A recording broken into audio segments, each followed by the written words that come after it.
एक बालक को कहिए कि रोज मंत्र बोल, तुम्हारी याद शक्ति बढ़ जाएगी। कैसे संभव है? तो आपके बालक को इतना ही पूछिए कि बेटा आपका मन कहां है शरीर में, आप ही बताइए, हमारा मन इस शरीर में कहां पर है? तो कोई कहेगा यहां पर, कोई कहेगा यहां पर। ध्यान रहे वो मन नहीं है, वो माइंड है।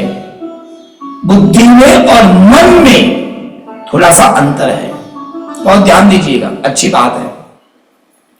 मन यदि यहां पर होता तो हमारे डॉक्टर साहब आपके मन का ट्रांसप्लांट कर सकते थे, जैसे लीवर ट्रांसप्लांट कर देते हैं, हार्ट ट्रांसप्लांट कर देते हैं। यदि मन यदि होता अंग या पार्ट ऑफ बॉडी, तो हम मन का ट्रांसप्लांट करवा देते। टेस्ला ने भी खोजा है, बोलो जैसे कृष्ण। हाँ, ऐसी चिप आई है, वो डाल देने का।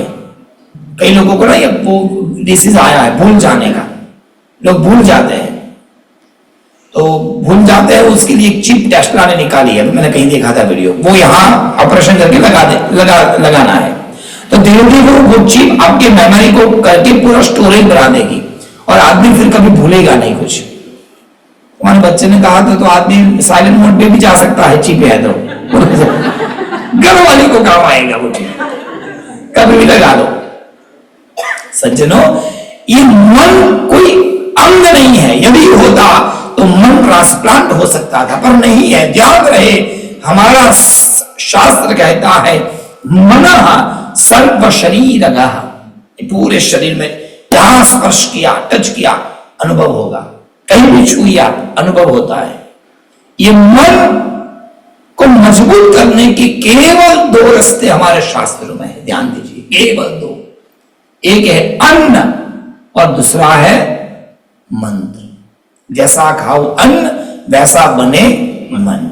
यदि हमने शुद्ध विशुद्ध सात्विक भोजन खाया तो मन हमारा सात्विक बनेगा, यदि हमने तामसी भोजन खाया तो मन तामसी होगा। जैसा जैसा अन्न खाएंगे वैसा वैसा मन बनता जाएगा। और दूसरा बताया गया मंत्र, मननात् त्रायते, मनन करने से जो हमारी रक्षा करता है उन्हीं को मंत्र कहते हैं। नित्य मंत्र का जाप यदि कोई करे, नित्य करे, और मंत्र का जाप करते करते करते करते आदमी का मन एकदम तेजस्वी बन जाता है, उसकी याद शक्ति हो जाती है। अब धीरे धीरे पता चल रहा है कि जब हम गुरुकुल में थे तो हमारे पर जबरदस्ती ये ढोया जाता था, कम से कम 11 गायत्री मंत्र जाप करिए। क्यों? कम से कम 21 गायत्री माला तो होनी ही चाहिए। रोज संध्या वंदन करिए, संध्या वंदन का एक पार्ट है मंत्र जाप करना।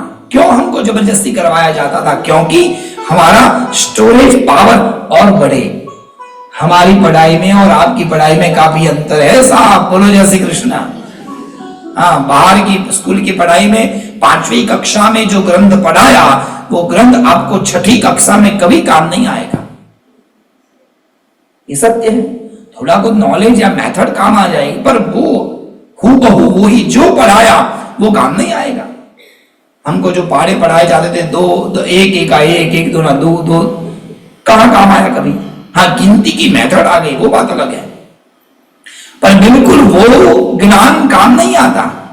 और हमारा देखिए, जिस दिन आप गुरुकुल में गए और पहले दिन जिस श्लोक पढ़ाया गया वो जब तक आदमी मरेगा तब तक काम आएगा, और उसको वो याद रखना पड़ेगा।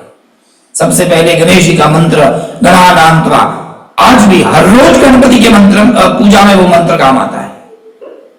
तो एक भी अक्षर, एक भी शब्द हमें भूलने की कोई प्रविधि नहीं है। हम भूल जाए तो फिर गए फील्ड से।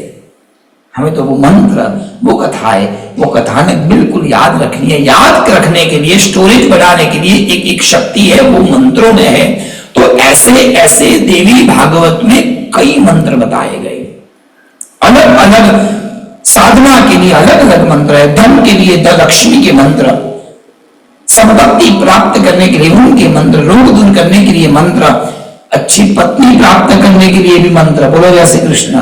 जो शादीशुदा है ध्यान लेट अब हो गई, अब उसको अच्छी करने वाले मंत्र नहीं है, ये मत मांगना। नहीं तो कल आएंगे पंडित जी, एक बार लिख के दीजिए, या तो वो आएगी प्लीज पंडित जी उनके लिए लिख के दीजिए, वो नहीं है। हाँ, एक है स्वभाव बदलने वाले मंत्र है। एक मंत्र ऐसा है जिसका नित्य जाप करने से व्यक्ति के स्वभाव में परिवर्तन आ जाता है, उसका स्वभाव सुमधुर हो जाता है। ऐसा एक मंत्र है, सुनना है तो आइए ना, बोलो जय श्री कृष्ण।